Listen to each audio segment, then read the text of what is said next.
কম তেল মশলায় কাঁচা পেঁপের দারুণ সুস্বাদু নিরামিষ রেসিপি। এইভাবে রান্না করলে এর সুগন্ধে পুরো ভাত খাওয়া হয়ে যাবে।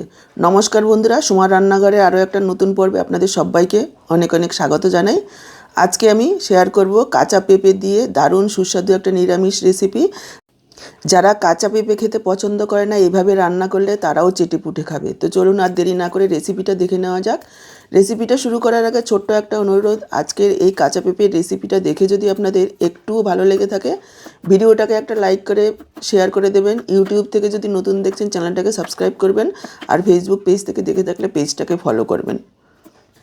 কাঁচা পেঁপের রেসিপিটা করার জন্য আমি এখানে একটা মিডিয়াম সাইজের আলু এভাবে ডুমু করে কেটে নিয়েছি, আর 500 গ্রাম পরিমাণ কাঁচা পেঁপে কেটে ধুয়ে এভাবে পরিষ্কার করে রেখেছি, আর রেখেছি কিছুটা মটরশুঁটি। এবার গ্যাস অন করে কড়াই বসিয়ে দিয়েছি। কড়াতে দেখুন দিয়ে দিলাম 2 চামচ সাদা তেল, আর 1 চামচ পরিমাণ দিয়ে দিলাম ঘি। তেল ঘি গরম হয়ে গেলে এখানে দেখুন দিয়ে দিচ্ছি 2 টেবিল চামচ পরিমাণ গোবিন্দভোগ চাল। আমি 15 মিনিট আগে ধুয়ে ভিজিয়ে রেখেছি। চালগুলোকে দিয়ে দিলাম, চালগুলোকে একটু ভেজে নেব।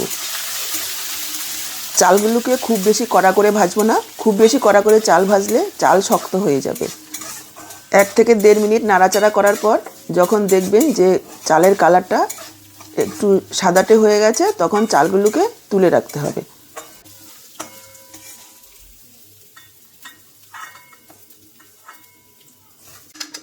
চালগুলোকে তুলে নেওয়ার পর বাকি যে তেলটা রয়েছে তার মধ্যে আমি কেটে ধুয়ে রাখা পেঁপে আর আলু দিয়ে দিলাম। দিয়ে দিচ্ছি পরিমাণ মতো লবণ, সামান্য একটু হলুদ গুঁড়ো। এবার 2 থেকে 3 মিনিট পেঁপেগুলোকে একটু ভেজে নেব, তবে খুব বেশি লাল করে ভাজার প্রয়োজন নেই, যাতে পেঁপে কাঁচা গন্ধটা চলে যায়, সেভাবে একটু ভেজে তুলে রাখছি। পেঁপে আলুটা ভাজা হতে হতে এদিকে দেখুন 1/2 ইঞ্চি পরিমাণ আদা নিয়েছি, গ্রেট করে নেব। আপনারা চাইলে পেস্টও দিতে পারেন, যেহেতু অল্প পরিমাণে আদা লাগবে গ্রেট করে দিয়ে দিচ্ছি। এবার একটা মশলা রেডি করে রাখবো। বাটিতে গ্রেট করা আদাটা নিয়ে নিলাম, দিয়ে দিচ্ছি সামান্য পরিমাণে একটু হলুদ গুঁড়ো, একটু লাল লঙ্কার গুঁড়ো, একটু ধনের গুঁড়ো, আর একটু জিরের গুঁড়ো। একটু জল দিয়ে মশলাটাকে গুলিয়ে নেব, এতে করে কষাতে সুবিধা হবে, মশলাটা পুড়ে যাবে না। এদিকে পেঁপে আলুগুলোকে হালকা লালচে করে ভেজে নিয়েছি, তুলে রাখবো।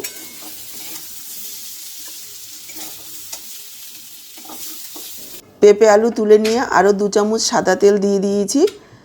তেলের পরিমাণ আপনারা নিজেদের ইচ্ছে মতো কম বেশি করে নেবেন।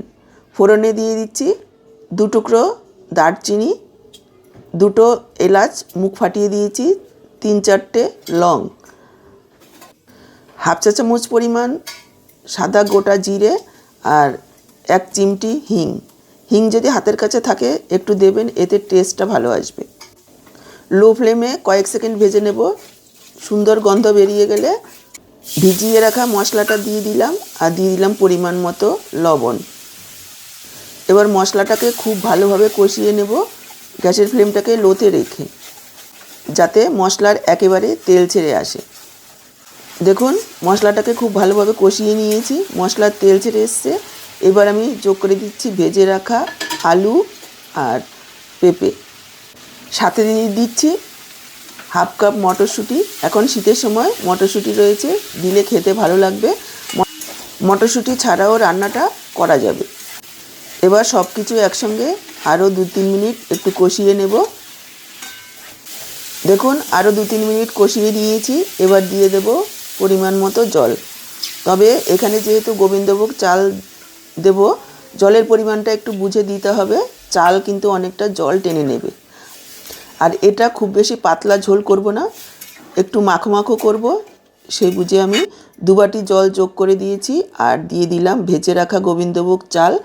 সব কিছু মিশিয়ে নিয়ে ঢাকা দিয়ে 7-8 মিনিট রান্না করব, যাতে পেঁপে আলু চাল খুব সুন্দরভাবে সেদ্ধ হয়ে যায়।